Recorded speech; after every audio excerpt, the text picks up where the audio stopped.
What's good, YouTube? It's your boy KingSupreme. Back in the video, we got NBA legends on how insanely good Pistol Pete Maravich was. Now, if you're new here, welcome to the channel, homies. Just be sure to like, comment, subscribe, and share if you want to see more bangers from your boy. You feel me? Because the grind never stops. But hey, we got some more NBA legends today. Pistol Pete. I read to one video from him. It was like how good was Pistol Pete Maravich. I had no idea really who he was before, and this from seeing that other video, it was really crazy, bro. Like, he was a monster in college, bro. He would have been, I mean, he was a monster in the NBA too, bro, but obviously it was like injuries, bad situations at teams. Like, there was just a lot of things that, you know, that happened. I feel like he could have been way better than he was, or at least had a, you know, way greater career than he was. And that's why I feel like a lot of people don't talk about him that much, is because of that. But hey, still, it doesn't diminish the fact that he was an amazing player, legendary player. And I could already tell that just from the first video I watched of him. So I was really excited to get to this. So it's really going to be NBA Legends' take on how good he was. So very, very excited for this. Thank y'all for this fire suggestion. I'm gonna keep on rolling these basketball videos out, especially with the NBA Legends. They be really just, these things be just so interesting to watch, bro. So addicting, bro. So I gotta get to it. Let me know in the comments what suggestions y'all think I should get to next, and if there's any other Pistol Pete videos, because hey, it was a thrill watching that first video. I just know it's just gonna be another banger. Thank y'all for the fire suggestions. I love every single one of y'all. Hey, I'm gonna keep on dropping these bangers for y'all. Just keep on letting me know in the comments what I should get to, bro. But where do y'all rank Pistol Pete? Let me know in the comments right now. Where do y'all rank Pistol Pete all time? You feel me? Skill wise, because he was a wizard. He was for real, like a wizard with it, bro. I'm not even gonna lie to y'all, but I'm not gonna talk y'all head off too much. Let's get straight into this. If this will play, oh my gosh, I hate my computer. Oh, here it goes.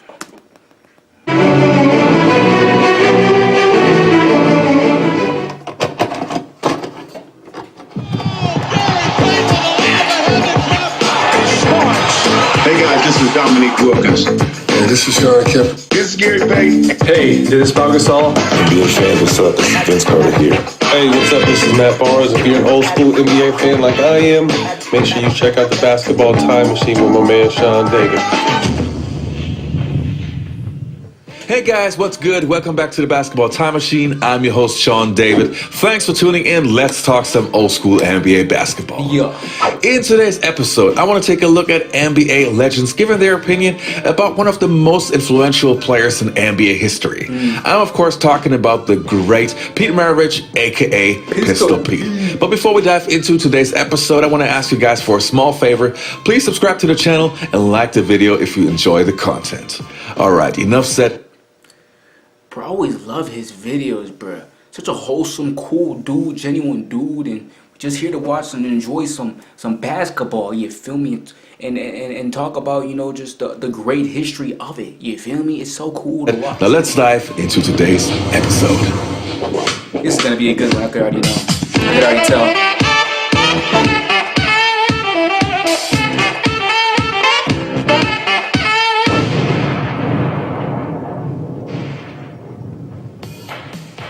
Now, the first player's opinion that we're going to take a look at is from a player who was very influential, especially with his ball handling skills in the 1980s, Isaiah Thomas. Let's have a look. I would like to put Pistol Pete at 2, because for me, he was the first, no offense, Brett. 2 what? He was the first white guy with style and flair that I've seen. So why would I take offense to that? Brent Barry, bro. Oh my gosh, I remember him, bro. Brent Barry, bro. Why would I take offense to that? Oh, no, don't bring it back, bro. That was actually hilarious, bro. Pete at 2, because for me, he was the first, no offense, Brett.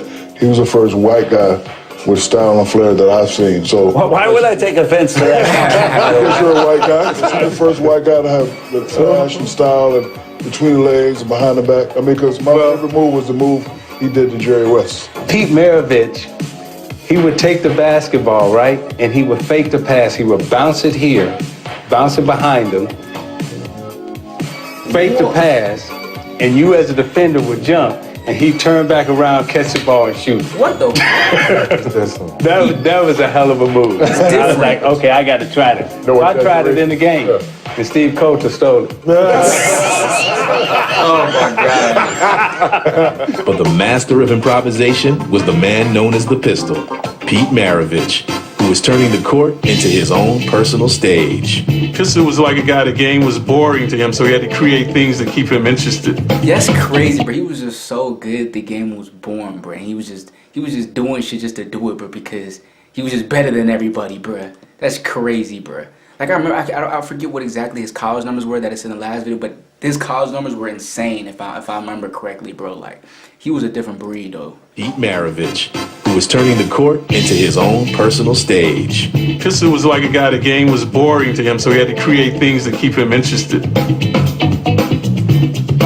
Pete just has so much razzle-dazzle in his game. He was just hard to guard. The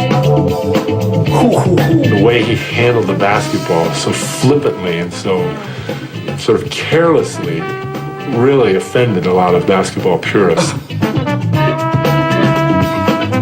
What Pistol would do, he would take the ball and set it behind his back, catch the ball, and shoot. Bro, his skills were insane. That was sweet. This shit was He was a true entertainer. And I think he looked at entertainment more than basketball. He used his basketball as a form of self-expression, and one of the real leaders in bringing basketball into that sort of area of artistry. Wow. It was like his form of art. He was the OG. Now the next clips that we're going to take a look at are from Larry Bird, Magic Johnson, and some other legends, and I was very happy to find those clips because you don't find too many videos from Magic and Larry talking about other players. Now let's have a look. Larry Bird. Boy, could he play basketball and could he entertain you.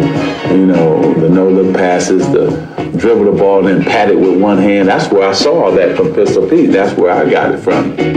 Magic learned everything. It was like the ball was an extension of him. He could shoot it from deep. He could take it in. He could wrap it around. I mean, he was doing stuff that you never saw. And, you know, and you never see a white boy doing that on top of it. This is a white boy I'm talking about. This ain't a brother, but he must have had some brother in him because he was a dazzler. No, for sure. He cold, bro. He's too cold. I always said, man, that ball looks like a part of his hand.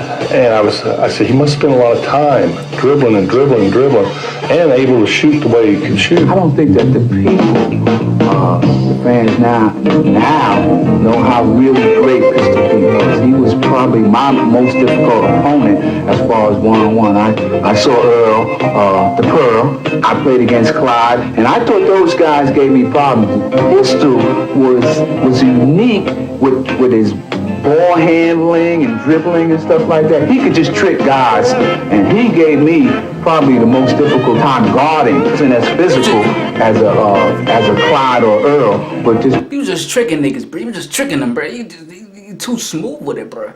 You feel me? Like, bro, people need to get hit, bro, to the NBA legends, bro. You feel me? And get some respect to him, bro. You feel me? I understand if you don't know, because I didn't know about him for that long or really know that much about him, bro. But hey, we all gotta get hit to the NBA legends and the greats, bro. You feel me? It's just a whole nother level of I just love to see just the past legends, the past players, especially the past players talking about the past legends. It really puts into perspective, you know, just how great it was, you know, back then and everything, and how those players and everything transcended the game to how it is today. The game wouldn't be where it is today if it wasn't for them. You feel me? They all trailblazers. You feel me? That's why I feel like everyone should respect the past legends, even if they don't know about them, bro. At least put some respect on their names. Don't try to say, oh, this person's better than the last. No, bro, you don't even know how they was. You ain't even know watch them. You know what I'm saying? People gonna talk about, oh, this era was, but bro, y'all haven't even watched one game. People say that they haven't even watched one game of the 90s or the 80s or 70s. They haven't watched one game, and they was like, oh, the 20s, the 2010s or 2020s are better era. Like, bro, come on. Put some respect on these people's name, bro. Especially my dog Pete. My dog Pistol like Pete. He could just trick guys. Dog, And he gave me probably the most difficult time guarding. He wasn't as physical as a Clyde or Earl, but Pete just has so much razzle-dazzle in his game. He was just hard to guard. Pete was a showman. Played the game with a tremendous flair. I mean, you look at Jason Williams, and you think of Pistol Pete. He was a globetrotter. Y'all see these passes though, like, bro, what? Practice this stuff, you know, day in and day out. And it was honed in. And he had a fire about him. Looking at some of these little guys here, they probably never saw Pistol Pete play. I hope they look on YouTube. Tell them who Pistol Pete was. Ooh, you know, in college, Pistol and I fought for the scoring leader in the country. And all 3 years I was second to Pistol. And I used to make excuses. The only reason Pistol scored more than me is because his dad coached him and so on and so forth. Until I got to play against him. And that was a lot of baloney. He was special. Goodness gracious. It's hard to describe somebody that was about 6'6", 6'7". 6'7". Handle the ball as well or better than myself. He just didn't shoot the basketball. He was a pure shooter. Yeah. He would pass the ball through the eye of a needle. I got a chance to play with him for the first time in the high school All-American game in Memphis. And it's tough, you trying to play your game and you're watching him. Yeah. You know, you're in the backcourt with him. We were starting guards for the All-American team. And I got to be great friends with him from that point on. I can remember when Pete got traded from Atlanta, where he started his career, over to New Orleans when the team went down there in his expansion team, and they had never won a game. They were look at those, even through all his stats, through all his health issues, the injuries, everything. Look at that stat line for his career: 24 points per game, 66% from. That doesn't say. Does that say 66% from three? I know that doesn't say 66% from three. I'm tripping, but does that say 66% for three? Over to New Orleans when the team went down there in his expansion team. And they had never won a game. Okay, they were 0-14, and they were the worst team in the league. And Otto Moore was the center. They couldn't do anything, but Pete was just lighting them up. And the Portland Trailblazers, we go in there, we had a team, and it was not the championship team, but we had a good enough team. And we were pounding them early, way up at halftime, and Pete in the second half just takes over. And he goes absolutely wild. He's playing 1 against 5, and he's up and down the court, shooting jumpers, hooks, full court behind the back passes through guys' legs. He does everything. And at the very last play of the game, we're up 1, and Pete dribbles up. 4 of our guys go chase him because they know he's not going to pass it, and he's falling out of bounds, and he shoots it as he's tumbling over the row of fans in the corner. Literally. And I am standing underneath the basket waiting for the last rebound of the game. We're going to win the game, and they're not going to win a game ever, the New Orleans Jazz. And the ball swishes perfectly through the net. He's unbelievable. And he reminds me a lot, if you can compare him to anybody, to Steve Nash today, although Pete was much bigger. Pete was 6'5", and much more athletic in terms of the jumping ability until he tore his knee up. I mean, that really changed. Imagine a 6'7" Steve Nash, bro. That's insane, bro. Amazing about Pete, 44 points per game, career, for 3 straight years in an era with no three-point line. Dale Brown, who coached at LSU after Press and Pete were there, Dale Brown went back and charted all the games with the running score. You know, Maravich free throw, Maravich 20. Bro, different timing is. He was on a different timing. That's just to say the least, bro. We're not gonna talk about how goated he is, dog. Man, he different with it, man. 2-foot jumper, Maravich layup.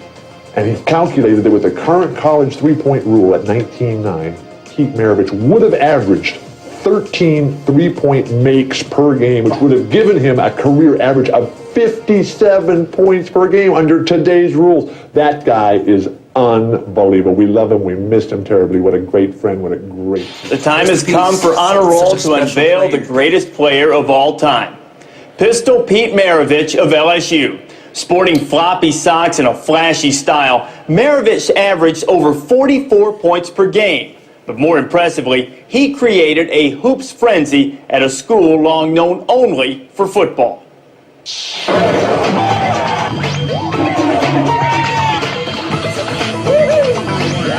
is an amazing video. Shout out to Basketball Time Machine. I think one of the toughest sells in America was to sell basketball in Louisiana. It wasn't until Pete showed up on campus and started playing that word spread like wildfire that here was a bona fide superstar. As soon as he touched the ball, people went to the edge of their seat. He was scared to take your eye off of him because you might miss something might happen. It was as if you had melted down all 12 Harlem Globetrotters and then filled up this skinny 6'6" white frame with everything they had. That is a fire It looked like he comparison. could buy a crane out there with a mop on his head or something. He didn't wear those gray floppy socks by accident. He knew that people would see him. He knew that he was selling the game. I loved him at LSU. Socks flopping. He had flavor. I'm like, wait a minute, where this guy grew up? And he had that something. He said, wait a minute. You were never He said, hold quite up sure now. what he was going to He do said, what with you the doing? ball in the open court, because he had 1,000 moves to either shoot it or pass it. Number 23, Pete Maravich. So how good was Pistol Pete in my opinion? Well, as I said earlier in the video, to me he was one of the most influential players in NBA history. If you think about players like Magic Johnson, Jason Williams, aka White Chocolate, Steve Nash and those guys, they had a lot of Pete Maravich in their game. And we gotta give credit where credit is due. And he was not only a great scorer, but he also had great court vision. So all in all, he was a very, very good basketball player. The only thing that he was not so good at was defense, but that's a different story. Anyway, that was it for today's episode, you guys. Don't forget to leave a like and subscribe to the channel, and I'll see you next time on the Basketball Time Machine. Shout out to him, bro. He has such a good channel. Please subscribe to him, bro. He has such a good channel. It's pretty much he's pretty much just like a 6'7" demigod, bro. Like literally, you can't say anything else. His passing was crazy. His shooting was crazy. Averaged 44 points per game. Bill Walton said he would average 57 points per game if you added threes in college, bro. He averaged 24 points per game in the NBA off of 66, in his NBA career off of 66% three-point shooting, and with having injury-riddled history, having a bad situation with teams, bro. What else can you say, bro? Literally one of the most influential players. And he literally did. I love the breakdown. I love his take. And so I love his take and everything, bro. Like, it was literally phenomenal video as always from him. Please go subscribe to him, bro. He has amazing videos. I want to get to more and more of them. But let me know any other videos you want to see. I just had to get to this after reacting to the first Pistol Pete video. If you haven't seen that, just go type in on YouTube Pistol Pete KingSupreme, and it's gonna pop up. And I will get to more. And let me know if there's any other videos I want to see, bro. But that's it. Hope you all enjoyed it. More videos dropping soon, bro. This is my dog, bro. So influential, such a special talent, bro. And such an awe to see someone like this, man. What an amazing player. But that's it. Hope you all enjoyed it. More videos dropping soon. Let me know what I should get to, and I love every single one of y'all. Thank y'all for support. Love y'all. Like, comment, subscribe, share if you want to see more videos. Instagram's on the bottom of the screen, also in the description. If you want to hit me up, DM me, message me, do all that shit so I can keep on spamming these videos out for you. I appreciate y'all so much for watching. It's your boy KingSupreme. I'll catch y'all next time, homies.